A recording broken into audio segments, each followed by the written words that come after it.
साने गुरुजींनी एक अनुवाद केलेला आहे मानवजातीचा इतिहास म्हणून, ते परवा वाचत होतो आणि ते वाचताना असं लक्षात आलं की आत्तापर्यंतचा जो प्रवास आहे माणसापर्यंतचा, तो येण्यासाठी कोट्यावधी वर्ष खर्च करावे लागले माणसाला, तेव्हा आपण ह्या प्रवासापर्यंत यायला लागलो.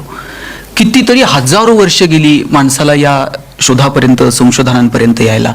धातूंचा शोध लागायला हजारो वर्ष गेली आणि जेव्हा जेव्हा मग धातू सापडले, त्या धातूपासून माणूस शस्त्र बनवायला लागला आणि जेव्हा माणसाला कळलं की आपण शस्त्र फेकू शकतो, तेव्हापासून माणूस फक्त फेकायचाच विचार करायला लागला की आपल्याला हे शस्त्र फेकता कसे येतील. आणि मग इतरांवरती विजय मिळवण्याची जी महत्वाकांक्षा होती, त्या महत्वाकांक्षेमध्ये माणूस इतका भारावून गेला, कुणावर तरी विजय मिळावा, कुणावर तरी सत्ता गाजवावी, कुणाला तरी गुलाम करावं, या महत्वाकांक्षेमध्ये माणूस इतका वाहवत गेला. आज ज्या स्थितीत आहोत, या अगोदर जर माणसाला कळालं असतं की नाही आपण आपल्या ज्ञानाचा, बुद्धीचा वापर विवेकानं करावा, तर इथपर्यंत यायला जी कोट्यावधी वर्ष लागली, अवघ्या काही वर्षात माणूस इथपर्यंत येऊन ठेपला असता. आपलं ज्ञान, आपली बुद्धी, त्याला जर वैराग्याची जोड नसेल तर अंतिम यशापर्यंत आपण पोहोचू शकत नाही. हा इतिहास आहे. मी मागे 8 दिवस पवारसाहेब जी टॉकीजला कृष्ण कथा सांगत होतो. रोज 2 तास कृष्णावरती बोलायचो. त्यावेळेस मला असं जाणवलं, कृष्ण जितका हुशार होता ना, तितकाच हुशार शकुनी मामा सुद्धा होता. परंतु दुर्दैवानं शकुनी मामा ह्या कॅरेक्टरला त्यांची बुद्धी, त्यांचं चातुर्य हे जनहितासाठी वापरता आलं नाही आणि कृष्णानं त्याची बुद्धी, त्याचं चातुर्य, त्याचं राजकारण हे जनहितासाठी वापरलं आणि म्हणून अंतिम विजय हा कृष्णाचा होऊ शकला. आपण सगळ्या अधिकाऱ्यांनी त्यांचं ज्ञान सिद्ध केलेलं आहे. म्हणजे आत्तापर्यंत मगाशी सूरजजी खूप छान म्हटले की मी ते संघर्ष वगैरे शब्द वापरणार नाही. चला आम्ही ते आलो इथपर्यंत. आता मी तर म्हणेल की खरा संघर्ष इथून पुढच्या टप्प्यात आपल्याला पाहायला मिळणार आहे. आता इथून पुढे आपल्याकडे अवेलेबल असणारे रिसोर्सेस आणि त्या मनानं असणारी जबाबदारी ही प्रचंड तफावत आहे की अवेलेबिलिटी आणि त्यांच्या कामाचा आवाका, या सगळ्यांवरती मात करून आपल्याला ॲडमिनिस्ट्रेशन पुढे न्यायचंय, प्रशासन पुढे न्यायचंय. मला वाटतं खरं तर आता कुठेतरी जबाबदारी आपल्याला स्वीकारावी लागणार आहे आणि इथून पुढे खरं तर आव्हान आहेत. महात्मा गांधींचंच एक वाक्य की जिथं वेस्ट आपण, म्हणजे इकॉनॉमीची व्याख्या करताना महात्मा गांधी असं म्हटले होते की वेस्टचं रूपांतर जर तुम्ही वेल्थमध्ये करत असाल तर माझ्या दृष्टीनं ती इकॉनॉमीची व्याख्या आहे. आणि आता चॅलेंज असं आहे की आपल्याकडं वेल्थ प्रचंड आहे. म्हणजे आपलं ऑन ॲन ॲव्हरेज वय 28 वर्ष आहे भारताचं, 63% लोकसंख्या तरुणांची आहे. आता वेल्थ वेस्टकडे जाणार नाही ना, मला वाटतं हे सगळ्यात मोठं प्रशासनासमोरचा सगळ्यात मोठं आव्हान जर कोणतं असेल तर ते, म्हणजे ते आव्हान पेलवण्याची ताकद भगवंत आपल्या सगळ्यांना देऊ अशी अपेक्षा या कार्यक्रमाच्या निमित्तानं व्यक्त करतो. अधिकाऱ्यांमध्ये काय आहे आपल्याला मगाशी खूप प्रॅक्टिकली खरं तर सगळ्यांनी सांगितलं. म्हणजे विनायकजी बोलताना म्हटले की मी 2 अटेम्प्ट देणार होतो आणि ठरवलं होतं, नाही झालं ना मी परत प्रायव्हेटमध्ये जाईल. खरं तर हे कोण सांगत नाही. म्हणजे बऱ्याचदा असं सांगितलं होतं की अरे इथं आल्यानंतर लाल दिवा आणि मग नोकर चाकर आणि मग तो रुबाब आणि त्या पॉवरसाठी आपल्याला यायचंय. आणि मग अशी सुहासजींनी सांगितलं 9 लाख लोक फॉर्म भरतात, त्यातले किती पोरं परीक्षा देतात आणि 800 ते 900 सीट्स फक्त आहेत. प्रचंड स्पर्धा आहे मित्रांनो. म्हणजे या स्पर्धेमध्ये वावरत असताना फक्त आणि फक्त आपण स्पर्धा परीक्षाच उत्तीर्ण झालो पाहिजे आणि तिथंच यश संपादन केलं पाहिजे असं नाहीये. कितीतरी ऑप्शन तुमच्या समोर आहेत. पोपटराव पवारसाहेब आज अनेक अधिकारी त्यांचं मार्गदर्शन घेतात. अनेक अधिकारी झाल्यानंतर जिथं ट्रेनिंग दिलं जातं तिथं पवारसाहेब मार्गदर्शन करायला जातात की एक गाव काय असू शकतं किंवा ऍडमिनिस्ट्रेशन काय असू शकतं. महात्मा गांधींचं खूप सुंदर वाक्य आहे, अमर्याद क्षेत्रात मर्यादित काम करण्यापेक्षा मर्यादित क्षेत्रात अमर्याद काम करू. आपलं क्षेत्र मर्यादित असेल पण त्यात एवढं मोठं काम करू ना की लोकांनी लक्षात घेतलं पाहिजे. आज हिवरे बाजार जगाच्या नकाशात दिसायला लागलं. क्षेत्र मर्यादित असेल पण पवारसाहेबांनी त्यात अमर्याद काम करून एक वेगळी ओळख निर्माण केली. म्हणून अनेक पर्याय तुमच्या माझ्यासमोर करिअरसाठी उपलब्ध आहेत. प्रशासकीय सेवेमध्ये विनायकजींनी सांगितलेला मुद्दा मला खूप आवडला की येणाऱ्या काळामध्ये लोक आपल्याला भेटली पाहिजेत. आपण आपला अप्रोच त्यांच्यासोबत काय आहे ते सहजासहजी आपल्याला अप्रोच करू शकतात का. साहेब परिस्थिती आज अशी आहे, मी एका छोटं पारगाव नावाचं माझं गाव आहे, त्या गावात आता काही कामं करतोय. साधं तलाठी साहेबाकडे जायचं म्हणलं तर गावातला शेतकरी घाबरत जातो. आज त्याचा मूड नीट असेल का, आज उतारा देतोय का, आज त्याला भेटू का. म्हणजे एखाद्या अधिकाऱ्यापर्यंत जात असताना जर सामान्य माणूस घाबरत तिथपर्यंत जात असेल तर मला वाटतं हा नोकरशाहीचा सगळ्यात मोठा पराजय. ज्या वेळेस सहज माणूस तुमच्यापर्यंत येईल, आपल्या समस्या मांडेल आणि तो अप्रोच राहील. मला वाटतं तो नोकरशाहीचा, तो प्रशासनाचा सगळ्यात मोठा विजय असणार आहे. म्हणजे मी अशी अनेक उदाहरणं सांगेल की अधिकाऱ्यांमध्ये खरंच प्रचंड ताकद आहे. मी माझ्या गावात काम करत असताना गेल्या अनेक वर्षांपासून गावात स्मशानभूमी नव्हती आणि स्मशानभूमीला जागाच नव्हती. करायची कुठं? निधीची उपलब्ध झाली तर जागेची उपलब्धता नाही, करायची कशी? मी माझे ग्रामसेवक आहेत त्यांना विचारलं आपल्याला जागा कशी उपलब्ध होईल. नाही म्हटलं साहेब जागेचं खूप अवघड आहे. म्हटलं शासनाचा एक पण उतारा निघत नाही. नाही म्हणे एक गायरा नाही, पण ते फाईल थेट कलेक्टर साहेबाकडे जाते आणि कलेक्टरकडून कधी ते आदेश होणार आणि कधी आपलं नाव उतार्यावरती लागणार आणि कधी हे होणार. म्हटलं कलेक्टर साहेबांकडेच जाते ना फक्त फाईल. म्हटलं हा तिथपर्यंतच जाते. साहेब मी चिठ्ठी दिली, जाऊन भेटलो आणि सांगितलं की मला निधीची उपलब्धता आहे पण जागा नाही. गायरांचं एक 30 गुंठ्याचं क्षेत्र आहे साहेब, तेवढं स्मशानभूमीसाठी कन्वर्ट करता येईल का? एका दिवसामध्ये कलेक्टर साहेबांनी सही केली. सेकंड डेला RDC, प्रांत, तहसीलदार सही करून सर्कलकडे तिसऱ्या दिवशी फाईल आली होती. सर्कलकडे आल्यानंतर पुढे 2 महिने लागले मला परत नाव यायला. परंतु ह्या ज्या पहिल्या पायऱ्या आहेत ना साहेब, 3 दिवसात फक्त झाल्या. म्हणजे एक ज्या गावाला 50 वर्षापासून स्मशानभूमीसाठी जागा नाही, एका जिल्हाधिकाऱ्याने जर ठरवलं तर विदिन अ डे ही कार्यवाही होऊ शकते. ही अधिकारातली ताकद आहे. प्रशासन चालवण्याची एका सहीनं तुम्ही कुणाचं आयुष्य बदलू शकता, एका गावाचं आयुष्य बदलू शकता. ही ताकद कुठून येते? 5-10 वर्ष तुम्ही जो अभ्यास केला, स्वतःला सिद्ध केलं आणि हे कायम लक्षात असायला हवं. म्हणजे सुब्बाराव साहेब किंवा पोपटराव पवार साहेब काही अधिकारानं तुम्हाला सांगू शकतात, तो अधिकार माझा नाही. पण एक सामान्य नागरिक म्हणून मात्र मी हे सांगू शकतो की तुमची अपॉइंटमेंट एका परीक्षेतनं झाली आहे. कुठल्याही पॉलिटिकल लीडरनं किंवा कुठल्याही पॉलिटिकल पार्टीनं तुमची अपॉइंटमेंट होत नाही किंवा तुम्ही ते स्वतःला सिद्ध करता, तुम्ही तो अभ्यास करता म्हणून तुम्ही त्या पदापर्यंत जाऊन पोहोचता. त्याच्यासाठी तुम्ही प्रचंड अभ्यास केला असतो. मला वाटतं त्यातला एक पेपर इथिक्सचा पण आहे मेन्सला. ते इथिक्सचा पेपरसाठी जेवढा अभ्यास केला तो अभ्यास जर कायम लक्षात राहिला आणि आपण म्हटलात की मी एक चांगला अधिकारी होईल, सुभाषजी म्हटले की मी एक चांगला अधिकारी होईल. चांगला अधिकारी म्हणजे काय हो? संविधानानं जे घालून दिलेलं आहे त्याची अंमलबजावणी करणं आणि लोकांना शेवटच्या माणसापर्यंत पोहोचणं, हे केलं ना तरी सुद्धा भारत कुठल्या कुठे जाऊन पोहोचेल. काल मी महेश झगडे साहेबांची एक फेसबुकला पोस्ट पाहिली. त्यांनी सांगितलं औरंगाबादमध्ये कुठेतरी उतार्यावरती नोंद लागत नव्हती म्हणून एक महिला उपोषणाला बसलेली होती. ती पोस्ट पाहिल्यानंतर त्यांनी फक्त त्या पोस्टचा स्क्रीनशॉट विभागीय आयुक्तांना शेअर केला आणि दुसऱ्या दिवशी ती नोंद लागली. म्हणजे काय पॉवर आहे, काय ताकद आहे. फक्त या ताकदीचा सकारात्मक दृष्टीनं आपल्याला कसा वापर करता येईल, समाजापर्यंत कसं पोहोचता येईल, शेवटच्या घटकापर्यंत कसं पोहोचता येईल. आज ABP माझाचे एक रिपोर्टर दुपारी भेटले, कृष्णा केंडे म्हणून.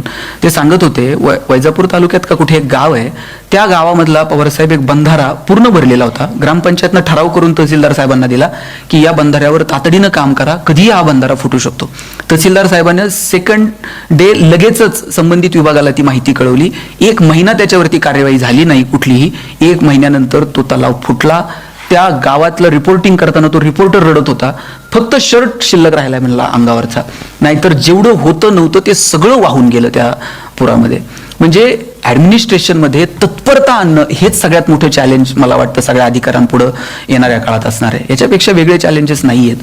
म्हणजे काम तर करायचंच आहे, फक्त ते लवकर कसं होईल, किती लवकर होईल, हे जर आपण करू शकलो तर मला वाटतं की आपण अधिकारी म्हणून चांगलं काम करू शकतो. येणाऱ्या काळामध्ये आपण सगळेजण ते काम कराल अशी अपेक्षा या निमित्तानं व्यक्त करतो आणि आलेल्या सगळ्यांना सांगतो. मग अशी सुभाषजी म्हटले की ते रोज मोटिवेट लागतं, रोज केलेल्या आंघोळीसारखं. नाहीतर अधिकाऱ्यांचे व्हिडिओ पाहिले, आता सगळ्यांची भाषणं ऐकली, असलं भारी वाटतं ना की आपला पण असा सत्कार झाला पाहिजे. परंतु असं नाहीये कुणीतरी शेजारचा मुलगा अधिकारी झाला म्हणजे माझा मुलगा अधिकारी होईल असं नाही. प्रत्येकात काहीतरी वेगळं आहे, ते वेगळे पण फक्त ओळख झालं पाहिजे. आज हे अधिकारी तर आनंदात आहेत पण त्यांच्या आईवडिलांचे चेहरे बघावं, काय आज कौतुक आहे, काय रुबाब आहे. म्हणजे 25-30 वर्षाचं आयुष्य एका परीक्षेनं बदलून गेलं. आता उद्या कलेक्टरची आई झालात, कलेक्टरचे वडील झालात, काय आनंद आहे हा सगळा. आणि मला वाटतं प्रत्येक आई वडिलाला नाही आपल्याला स्पर्धा परीक्षांमध्ये यश मिळवता यायचं. एक सरपंच पद्मश्रीपर्यंत पोहोचू शकतो. आपण एक चांगले सरपंच जर झालात ना तर का नाही मी पोपटराव पवारांसारखं व्हावं. मी जर चांगला डॉक्टर झालो ना तर का नाही मला समाजाची नाडी काढावी. मी इंजिनियर झालोय ना, का मी समाज अभियंता होऊ नये चांगला, की मला समाज कळेल.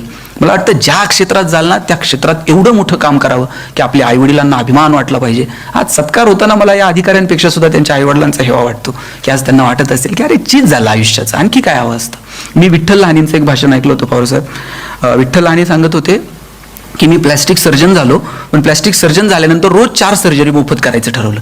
काय नाही म्हटले, एक मुलगी रस्त्यानं चाललेली होती आणि तिचे ओठ फाटलेले होते. आणि मग मी तिला विचारलं की तुझ्या वडिलांना भावाला घेऊन ये हॉस्पिटलला, आपण प्लॅस्टिक सर्जरी करू. वडील आणि भाऊ आले, ते म्हटलं प्लॅस्टिक सर्जरी वगैरे ही सगळी नटनट्यांची कामं, एवढे पैसे कुठून आणायचे? ते म्हटले पैसे नाही लागणार, तुम्ही फक्त या, आपण ऑपरेशन करूयात. फुकट ऑपरेशन केलं, मोफत ऑपरेशन केलं. आणि महिनाभरानंतर त्या पोरीचे आई वडील पेढे घेऊन आले. म्हणले पोरीचं लग्न जमलंय, पेढे घेऊन आले. तो पेढा हातात घेतला ना, त्यावेळेस ते पेढा एकीकडं आणि आयुष्याची सगळी प्रॉपर्टी एकीकडे होती. ही सगळी प्रॉपर्टी त्या पेढ्याच्या समोर खुजी वाटायला लागली. आणि ठरवलं रोज 4 तरी पेढे गमवायचे. आणि मग ठरवलं रोज 4 मोफत करायचे. आणि डॉक्टर सांगत होते माझे वडील 90-92 वर्षांचे आहेत, पण तरुण पोराला चालवलं असं हवेत तर चालत असतं. वडिलांना विचारलं बाबा एवढ्या हवेत का चालता? वडील म्हटले अरे मी पद्मश्री डॉक्टर तात्याराव लहाने आणि प्लॅस्टिक सर्जन विठ्ठल लहानेचा बाप आहे, हवेत नाही चालणार तर काय करणार? असं आपण पण असं काहीतरी करावं की आपल्या आईबापाला असं हवेत चालावं वाटलं पाहिजे की अरे पोरगा कलेक्टर झाला आहे, एवढं काहीतरी म्हणजे आयुष्यात येऊन काय करावं ना, तर हेवा वाटावा जगाला, असं काहीतरी आपण सगळ्यांनी करावं अशी माझी अपेक्षा आहे. आणि पवारसाहेब मी आपल्याला विनंती करेल की मुलींचा टक्का UPSC मध्ये म्हणजे मला असं कायम का कुणास ठाऊक असं वाटतं, महात्मा गांधींनी माझ घरातल्या स्त्रीला स्वातंत्र्याच्या चळवळीपर्यंत आणून ठेवलं. मुलींच्या सगळ्या इतर म्हणजे त्यांचे कुटुंब हे ते पाहता मुलींना 1-2 अटेम्प्ट तरी जास्त असायला हवेत किंवा त्यांना एजचं लिमिट, असं माझी अंतर्मनातून कायम मला वाटतं, मला माहीत नाही. परंतु मुलींना यात आणखी आपल्याला जर समानता आणायची असेल ना, तर आपल्याला असमान कायदे करावे लागतील. कुणी काही म्हणू, पण समानता जर प्रस्थापित करायची असतील तर आजही आपल्याला काही प्रमाणावरती असमान कायद्यांची अपेक्षा आहे. आणि म्हणून मुलींनी सुद्धा पुढे यावं, मुलींनी झोकून द्यावं. आणि माझा दावा आहे की मुलींमध्ये प्रचंड ताकद आहे आणि ते करू शकतील. म्हणून मुलींनी सुद्धा ही मोठी स्वप्न पाहावीत. एक तुम्हाला प्रसंग सांगेल. तुम्ही वाघिणी आहात, पण दुर्दैवानं आपल्याला त्याची जाणीव नाही. एकदा मांजरींची स्पर्धा भरली होती, सगळ्या मांजरींची स्पर्धा होती, मुष्टियुद्ध की कोण हरवतोय कोणाला असं. आणि त्या स्पर्धेमध्ये सगळ्या देशांच्या मांजरी सहभागी झाल्या होत्या. अमेरिकेची मांजर अशी हॅट बीट घेऊन एकदम टकाटक त्या स्पर्धेमध्ये आली. जपानची मांजर आली, चीनची अशी डरकाळी फुडतच आली, आता काय करू काय नाही, कोणाला खाऊ. सगळ्या मांजरी होत्या. आणि मग सगळे पत्रकार विश्लेषण करत होते की अरे अमेरिकेची मांजर सहजासहजी जिंकेल, महासत्ता आहे, अमुक आहे तमुक आहे. भारत पण आपला संयमानं चला हरू जिंकू पण लढू या संयमानं त्या स्पर्धेमध्ये सहभाग झाला. युगांडाची मांजर पण आलेली होती. पहिलीच स्पर्धा अमेरिका आणि युगांडाच्या मांजरीमध्ये. युगांडाची मांजर कधी जिंकू शकेल असं कोणाला वाटलं सुद्धा नव्हतं. पण पहिल्याच डावामध्ये युगांडाच्या मांजरीनं अशी काय फाईट दिली की पहिलीच स्पर्धा जिंकली. लोकांना वाटलं, मग अशी कुणीतरी म्हटलं योगायोगानं किंवा कुणीतरी मागं असतं, त्यांना वाटलं योगायोगानं जिंकली असं युगांडाची मांजर. आता परत काय जिंकते? प्रत्येक स्पर्धेत युगांडाची मांजर जिंकत आली. आणि शेवटी फायनलला ज्यावेळेस अमेरिका आणि युगांडाची मांजर आली, सगळ्यांची अपेक्षा होते काही झालं तरी अमेरिका जिंकणार आहे, ही मांजर परत हरेल. पण फायनल सुद्धा युगांडाच्या मांजरीने जिंकली. सगळीकडे टाळ्यांचा कडकडाट झाला. आणि मग पत्रकार शेवटी म्हटले हे नेमकं घडलं कसं? आत्तापर्यंत सगळ्या मांजरींचे कोच बोलत होते, युगांडाच्या मांजरीचा कोच एकही शब्द बोलत नव्हता. त्याला विचारलं, म्हणे खरं सांग नेमकं काय केलं तू, कशी एवढी मोठी जगातली स्पर्धा जिंकली? म्हटलं खरं सांगू का, तुम्ही आता दिलेला कप मागं तर घेणार नाही ना? नाही म्हटलं आता काय मागं घेता येत नाही. मग काय झालं? म्हणले ही मांजरींची स्पर्धा होती, पण मांजरींच्या स्पर्धेत आम्ही मांजर उतरवलीच नाही. म्हणले मग? म्हटले आम्ही वाघीण उतरवली होती, ती कुपोषणानं मांजरीसारखी दिसत होती. आता ती कुपोषित जरी असली तरी वाघीणच आहे, मांजराला कधी पण हरवणार आहे. आपल्याला आमची पोरं कुठे आहेत? मला वाटतं ते शोधावं लागेल. आणि आज नगरचं केवढं नाव आहे हो, पोपटराव पवार, अण्णासाहेब हजारे, आज हे सगळे अधिकारी, म्हणजे नगरचा एक वेगळा दबदबा आपण राज्यामध्ये निर्माण करू पाहतोय. अशा पार्श्वभूमीवरती आपण सगळे मोठी स्वप्न पाहाल अशी अपेक्षा बाळगतो. आणि एक उदाहरण सांगून थांबतो. मी का म्हणतो की नोकरीच्या पलीकडे जाऊन विचार करा. मी पुण्यात शिकायला होतो कॉलेजला असताना, आणि आमच्या इथे एक बाग होती. त्या बागेत एक क्लर्कची जागा भरायची होती. आणि त्या क्लर्कच्या जागेसाठी साहेब 1000 पोरांनी आता इथं तर 8 लाख ऍप्लिकेशन आलेत आणि त्यातून 800 जागा आहेत. तिथे एका जागेसाठी 1000 पोरांनी, म्हणजे स्पर्धा बऱ्यापैकी कमी होती. आणि एकालाच नोकरी मिळणार आहे. पण आमच्या मनावर इतकं बिंबवलंय ना साहेब, नोकरी नोकरी नोकरी नाही लागली तर काय खरं नाही. ते पोरं असे घाबरत नोकरी लागली पाहिजे. एकच सिलेक्ट झाला, त्याला अपॉइंटमेंट लेटर साईन करून मिळणार, त्याच वेळेला बागेतला शिपाई पळत आला आणि म्हटलं याला नोकरी देऊ नका. म्हणले काय झालं? म्हणजे बागेत जर गुरीला नसेल तर लोक बागेत येतील कशी? बागेतला गुरीला माकड मरून गेलाय म्हणले. आणि गुरीला नाही, लोक येणार नाही, याचा पगार करायचा, जोपर्यंत गुरीला येत नाही तोपर्यंत तरी हजर करून घेऊ नका. हे म्हणलं तोंडात आलेला घास गेला. हे पाया पडायला लागलं. म्हणला काहीही करा पण नोकरी द्या. म्हटलं साहेब, ते म्हणला पाय सोड, तुला नोकरी क्लर्कची देतो, पेमेंट क्लर्कचं मिळेल, फॅसिलिटीज क्लर्कच्या मिळतील, पण जोपर्यंत बागेत गोरीला येत नाही काम मात्र गोरीलाचं. शिक्षणात आम्ही साहेब स्वाभिमानी होणं अपेक्षित आहे खरं तर, पण आम्ही स्वाभिमान शून्य झालो. ते पोरगं म्हणलं पगार आहे ना, आणि मग गोरीला तर गोरीला. रोज यायचं, गोरीलाचे कपडे घालायचं आणि पिंजऱ्यात जाऊन उभं राहायचं. लोक यायची, शेंगा बिंगा खायला घालायची. म्हणलं मजा आहे, पगार पण चालू आहे, डेली अलाउन्स पण सुरू आहे. एक दिवशी कॉलेजच्या पोरापोरींची ट्रिप आली आणि ते कॉलेजच्या पोरापोरींकडे बघून जोर जोरात उड्या मारायला लागलं. आता त्या वयात जसं मग अशी हे म्हटले सूरजजी, ते कॉलेजला गेल्यानंतर एरवी हिरवं दिसणार आहे, गुलाबी दिसायला लागतं. मग ते जोर जोरात उड्या मारायला लागलं आणि उड्या मारता मारता चुकून वाघाच्या पिंजऱ्यात जाऊन पडलं. आता मग हे म्हटलं नोकरी गेली तरी चालेल, जीव वाचला पाहिजे.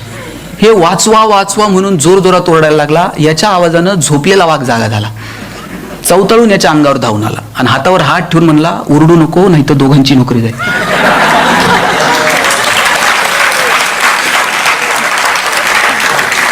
नंतर कळलं ते गोरिलाच्या भूमिकेत BSc झालेलं होतं आणि वाघाच्या भूमिकेत MSc झालेलं होतं. खरं तर शिक्षणातनं आम्ही स्वाभिमानी होणं अपेक्षित आहे.